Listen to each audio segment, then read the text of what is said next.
6장. 내가 봄에 어린 양이 7인 중에 하나를 떼시는 그때에 내가 들으니 네 생물 중에 하나가 우레소리같이 말하되 오라 하기로 내가 이에 보니 흰 말이 있는데 그 탄자가 활을 가졌고 면류관을 받고 나가서 이기고 또 이기려고 하더라. 둘째 인을 떼실 때에 내가 들으니 둘째 생물이 말하되 오라 하더니 이에 붉은 다른 말이 나오더라. 그 탄자가 허락을 받아 땅에서 화평을 제하여 버리며 서로 죽이게 하고 또 큰 칼을 받았더라. 셋째 인을 떼실 때에 내가 들으니 셋째 생물이 말하되 오라 하기로 내가 보니 검은 말이 나오는데 그 탄자가 손에 저울을 가졌더라. 내가 네 생물 사이로서 나는 듯하는 음성을 들으니 가로되 한 데나리온의 밀 한 되요 한 데나리온의 보리 석 되로다. 또 감람류와 포도주는 해치 말라 하더라. 넷째 인을 떼실 때에 내가 넷째 생물의 음성을 들으니 가로되 오라 하기로 내가 봄에 청황색 말이 나오는데 그 탄자의 이름은 사망이니 음부가 그 뒤를 따르더라. 저희가 땅 4분의 1의 권세를 얻어 검과 흉년과 사망과 땅의 짐승으로서 죽이더라. 다섯째 인을 떼실 때에 내가 보니 하나님의 말씀과 저희의 가진 증거를 인하여 죽임을 당한 영혼들이 제단 아래에 있어 큰 소리로 불러가로되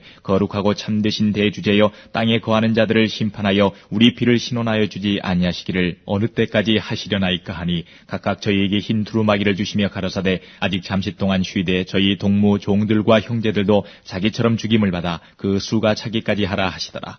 내가 보니 여섯째 인을 떼실 때에 큰 지진이 나며 해가 총담같이 검어지고 온 달이 피같이 되며 하늘의 별들이 무화과나무가 대풍에 흔들려 선과실이 떨어지는 것 같이 땅에 떨어지며 하늘은 종이축이 말리는 것 같이 떠나가고 각 산과 섬이 제자리에서 옮기우매 땅의 임금들과 왕족들과 장군들과 부자들과 강한 자들과 각 종과 자주자가 굴과 산 바위 틈에 숨어 산과 바위에게 이르되 우리 위에 떨어져 보좌에 앉으신 이의 낯에서와 어린 양의 진노에서 우리를 가리우라. 그들의 진노의 큰 날이 이르렀으니 누가 능히 서리요 하더라.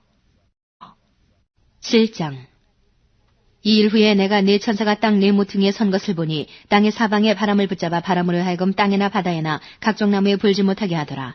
또 봄에 다른 천사가 살아계실 하나님의 인을 가지고 해 돋는 데로부터 올라와서 땅과 바다를 해롭게 할 권세를 얻은 네 천사를 향하여 큰 소리로 외쳐 가로되 우리가 우리 하나님의 종들의 이마에 인치기까지 땅이나 바다나 나무나 해하지 말라 하더라. 내가 인맞은 자의 수를 들으니 이스라엘 자손의 각 지파 중에서 인맞은 자들이 14만 4천이니 유다 지파 중에 인맞은 자가 1만 2천이요 르우벤 지파 중에 1만 2천이요 갓 지파 중에 1만 2천이요 아셀 지파 중에 1만 2천이요 납달리 지파 중에 1만 2천이요 므낫세 지파 중에 1만 2천이요 시므온 지파 중에 1만 2천이요 레위 지파 중에 1만 2천이요 이사갈 지파 중에 1만 2천이요 스불론 지파 중에 1만 2천이요 요셉 지파 중에 1만 2천이요 베냐민 지파 중에 인맞은 자가 1만 2천이라. 이 일 후에 내가 보니 각 나라와 족속과 백성과 방언에서 아무나도 능히 셀 수 없는 큰 무리가 흰옷을 입고 손에 종려가지를 들고 보좌 앞과 어린 양 앞에 서서 큰 소리로 외쳐 가로되 구원하심이 보좌에 앉으신 우리 하나님과 어린 양에게 있도다 하니 모든 천사가 보좌와 장로들과 내 생물의 주위에 섰다가 보좌 앞에 엎드려 얼굴을 대고 하나님께 경배하여 가로되 아멘. 찬송과 영광과 지혜와 감사와 존귀와 능력과 힘이 우리 하나님께 세세토록 있을지로다. 아멘 하더라. 장로 중에 하나가 응답하여 내게 이르되 이 흰옷 입은 자들이 누구며 또 어디서 왔느뇨? 내가 가로되 내 주여 당신이 알리이다 하니 그가 나더러 이르되 이는 큰 환란에서 나오는 자들인데 어린 양의 피에 그 옷을 씻어 희게 하였느니라. 그러므로 그들이 하나님의 보좌 앞에 있고 또 그의 성전에서 밤낮 하나님을 섬김에 보좌에 앉으시니가 그들 위에 장막을 치시리니 저희가 다시 줄이지도 아니하며 목마르지도 아니하고 해나 아무 뜨거운 기운에 상하지 아니할지니 이는 보좌 가운데 계신 어린 양이 저희의 목자가 되사 생명수 샘으로 인도하시고 하나님께서 저희 눈에서 모든 눈물을 씻어주실 것이미러라. 8장. 일곱째 인을 떼실 때에 하늘이 반시 동안쯤 고요하더니 내가 봄에 하나님 앞에 시위한 7 천사가 있어 7 나팔을 받았더라. 또 다른 천사가 와서 제단 곁에 서서 금 향로를 가지고 많은 향을 받았으니 이는 모든 성도의 기도들과 합하여 보좌 앞 금단에 드리고자 함이라. 향연이 성도의 기도와 함께 천사의 손으로부터 하나님 앞으로 올라가는지라. 천사가 향로를 가지고 단 위에 불을 담아다가 땅에 쏟음에 뇌성과 음성과 번개와 지진이 나더라. 7 나팔 가진 7 천사가 나팔 불기를 예비하더라. 첫째 천사가 나팔을 부니 피 섞인 우박과 불이 나서 땅에 쏟아지매 땅의 3분의 1이 타서 사위고 수목의 3분의 1도 타서 사위고 각종 푸른 풀도 타서 사위더라. 둘째 천사가 나팔을 부니 불부는 큰 산과 같은 것이 바다에 던지우매 바다의 3분의 1이 피가 되고 바다 가운데 생명 가진 피조물들의 3분의 1이 죽고 배들의 3분의 1이 깨어지더라. 셋째 천사가 나팔을 부니 횃불같이 타는 큰 별이 하늘에서 떨어져 강들의 3분의 1과 여러 물샘에 떨어지니 이 별 이름은 쑥이라. 물들의 3분의 1이 쑥이 되매 그 물들이 쓰게 됨을 인하여 많은 사람이 죽더라. 넷째 천사가 나팔을 부니 해 3분의 1과 달 3분의 1과 별들의 3분의 1이 침을 받아 그 3분의 1이 어두워지니 낮 3분의 1은 비침이 없고 밤도 그러하더라. 내가 또 보고 들으니 공중에 날아가는 독소리가 큰 소리로 이르되 땅에 거하는 자들에게 화가 있으리로다. 이 외에도 세 천사의 불납할 소리를 인함이로다 하더라. 9장. 다섯째 천사가 나팔을 불매 내가 보니 하늘에서 땅에 떨어진 별 하나가 있는데 저가 무저갱의 열쇠를 받았더라. 저가 무저갱을 여니 그 구멍에서 큰 풀무의 연기 같은 연기가 올라오매 해와 공기가 그 구멍의 연기로 인하여 어두워지며 또 황충이 연기 가운데로부터 땅 위에 나오매 저희가 땅에 있는 전갈의 권세와 같은 권세를 받았더라. 저에게 이르시되 땅의 풀이나 푸른 것이나 각종 수목은 해하지 말고 오직 이마에 하나님의 입맞지 아니한 사람들만 해하라 하시더라. 그러나 그들을 죽이지는 못하게 하시고 5달 동안 괴롭게만 하게 하시는데 그 괴롭게 함은 전갈이 사람을 쏠 때의 괴롭게 함과 같더라. 그날에는 사람들이 죽기를 구하여도 얻지 못하고 죽고 싶으나 죽음이 저희를 피하리로다. 황충들의 모양은 전쟁을 위하여 예비한 말들 같고 그 머리에 금 같은 면류관 비슷한 것을 썼으며 그 얼굴은 사람의 얼굴 같고 또 여자의 머리털 같은 머리털이 있고 그 이는 사자의 이 같으며 또 천흉갑 같은 흉갑이 있고 그 날개들의 소리는 병거와 많은 말들이 전장으로 달려들어가는 소리 같으며 또 전갈과 같은 꼬리와 쏘는 살이 있어 그 꼬리에는 5달 동안 사람들을 해하는 권세가 있더라. 저희에게 임금이 있으니 무저갱의 사자라. 히브리음으로 이름은 아바돈이요 헬라음으로 이름은 아볼루온이더라. 첫째 화는 지나갔으나 보라 아직도 이후에 화 둘이 이르리로다. 여섯째 천사가 나팔을 불매 내가 들으니 하나님 앞 금단 4뿔에서 한 음성이 나서 나팔 가진 여섯째 천사에게 말하기를 큰 강 유브라데에 결박한 4천사를 놓아주라 하매 4천사가 놓였으니 그들은 그 년 월 일시에 이르러 사람 3분의 1을 죽이기로 예비한 자들이더라. 마병대의 수는 2만만이니 내가 그들의 수를 들었노라. 이같이 이상한 가운데 그 말들과 그 탄자들을 보니 불빛과 자줏빛과 유황빛 흉갑이 있고 또 말들의 머리는 사자머리 같고 그 입에서는 불과 연기와 유황이 나오더라. 이 세 재앙 곧 저 입에서 나오는 불과 연기와 유황을 인하여 사람 3분의 1이 죽임을 당하니라. 이 말들의 힘은 그 입과 그 꼬리에 있으니 그 꼬리는 뱀 같고 그 꼬리에 머리가 있어 이것으로 해하더라. 이 재앙에 죽지 않고 남은 사람들은 그 손으로 행하는 일을 회개치 아니하고 오히려 여러 귀신과 또는 보거나 듣거나 다니거나 하지 못하는 금, 은, 동과 목석의 우상에게 절하고 또 그 살인과 복술과 음행과 도적질을 회개치 아니하더라. Unsealing the Scroll. Chapter 6. I watched while the Lamb ripped off the first of the 7 seals. I heard one of the animals roar, "Come out!" I looked. I saw a white horse. Its rider carried a bow and was given a victory garland. He rode off victorious, conquering right and left. When the Lamb ripped off the second seal, I heard the second animal cry, "Come out!" Another horse appeared, this one red. Its rider was off to take peace from the earth, setting people at each other's throats, killing one another. He was given a huge sword. When he ripped off the third seal, I heard the third animal cry, "Come out!" I looked. A black horse this time. Its rider carried a set of scales in his hand. I heard a message. It seemed to issue from the 4 animals. A quart of wheat for a day's wages, or 3 quarts of barley, but all the oil and wine you want. When he ripped off the 4th seal, I heard the 4th animal cry, "Come out!" I looked. A colorless horse, sickly and pale. Its rider was death, and hell was close on its heels. They were given power to destroy 1/4 of the earth by war, famine, disease, and wild beasts. When he ripped off the 5th seal, I saw the souls of those killed because they had held firm in their witness to the word of God. They were gathered under the altar and cried out in loud prayers, "How long, strong God, holy and true? How long before you step in and avenge our murders?" Then each martyr was given a white robe and told to sit back and wait until the full number of martyrs was filled from among their servant companions and friends in the faith. I watched while he ripped off the 6th seal, a bone-jarring earthquake, sun turned black as ink, moon all bloody, stars falling out of the sky like figs shaken from a tree in a high wind, sky snapped shut like a book, islands and mountains sliding this way and that. And then pandemonium, everyone and his dog running for cover. Kings, princes, generals, rich and strong, along with every commoner, slave or free. They hid in mountain caves and rocky dens, calling out to mountains and rocks, "Refuge! Hide us from the one seated on the throne and the wrath of the Lamb. The great day of their wrath has come. Who can stand it?" The Servants of God. Chapter 7. Immediately I saw 4 angels standing at the 4 corners of earth, standing steady with a firm grip on the 4 winds so no wind could blow on earth or sea, not even rustle a tree.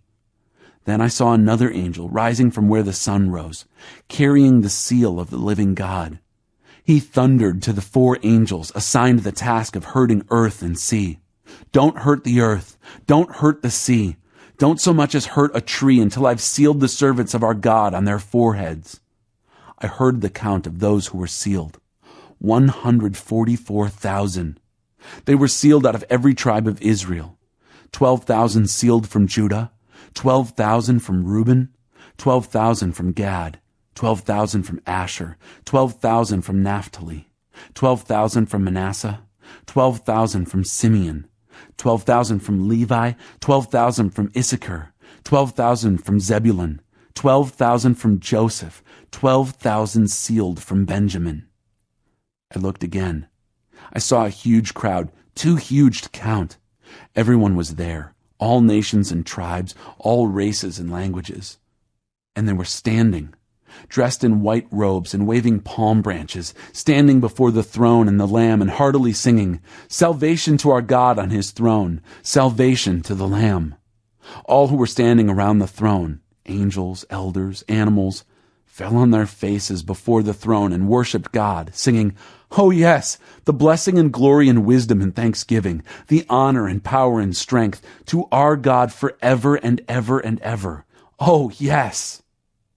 Just then one of the elders addressed me. "Who are these dressed in white robes, and where did they come from?" Taken aback, I said, "Oh, sir, I have no idea, but you must know."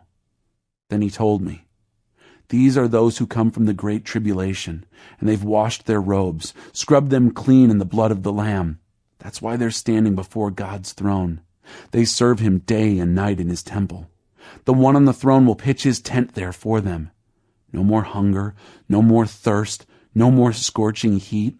The Lamb on the throne will shepherd them, will lead them to spring waters of life, and God will wipe every last tear from their eyes." Chapter 8. When the Lamb ripped off the 7th seal, heaven fell quiet. Complete silence for about half an hour. Blowing the trumpets. I saw the 7 angels, who are always in readiness before God, handed 7 trumpets. Then another angel, carrying a gold censer, came and stood at the altar.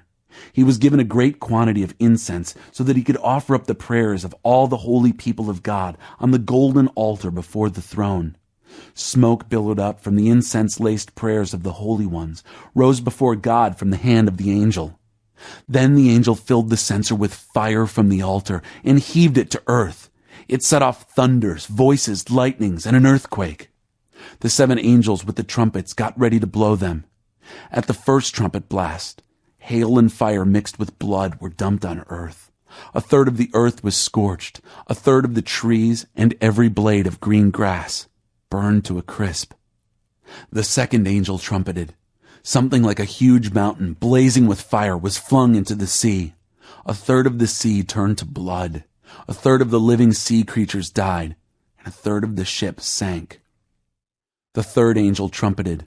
A huge star, blazing like a torch, fell from heaven, wiping out 1/3 of the rivers and 1/3 of the springs. The star's name was Wormwood. 1/3 of the water turned bitter, and many people died from the poisoned water. The fourth angel trumpeted. 1/3 of the sun, 1/3 of the moon, and 1/3 of the stars were hit, blacked out by 1/3, both day and night in 1/3 blackout. I looked hard.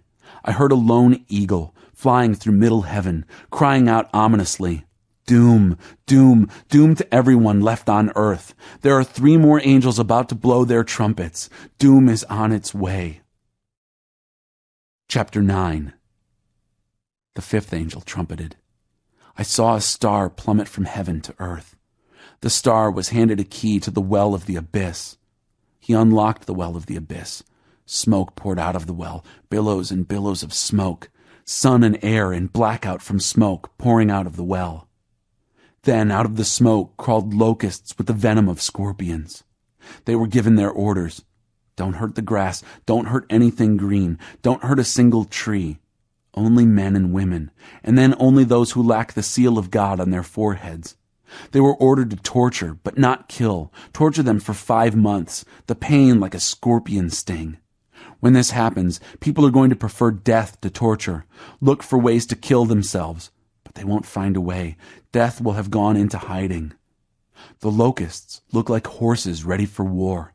They had gold crowns, human faces, women's hair, the teeth of lions, and iron breastplates. The sound of their wings was the sound of horse-drawn chariots charging into battle. Their tails were equipped with stings, like scorpion tails. With those tails they were ordered to torture the human race for 5 months. They had a king over them, the angel of the abyss. His name in Hebrew is Abaddon, in Greek, Apollyon, destroyer. The first doom is past, 2 dooms yet to come. The 6th angel trumpeted. I heard a voice speaking to the 6th angel from the horns of the golden altar before God. Let the 4 angels loose, the angels confined at the great river Euphrates. The 4 angels were untied and let loose, 4 angels all prepared for the exact year, month, day, and even hour when they were to kill 1/3 of the human race. The number of the army of horsemen was twice 10,000 times 10,000. I heard the count and saw both horses and riders in my vision, fiery breastplates on the riders, lion heads on the horses breathing out fire and smoke and brimstone. With these 3 weapons, fire and smoke and brimstone, they killed 1/3 of the human race. The horses killed with their mouths and tails. Their serpent-like tails also had heads that wreaked havoc. The remaining men and women who weren't killed by these weapons went on their merry way, didn't change their way of life, didn't quit worshiping demons, didn't quit centering their lives around lumps of gold and silver and brass, hunks of stone and wood that couldn't see or hear or move. There wasn't a sign of a change of heart. They plunged right on in their murderous, occult, promiscuous, and thieving ways.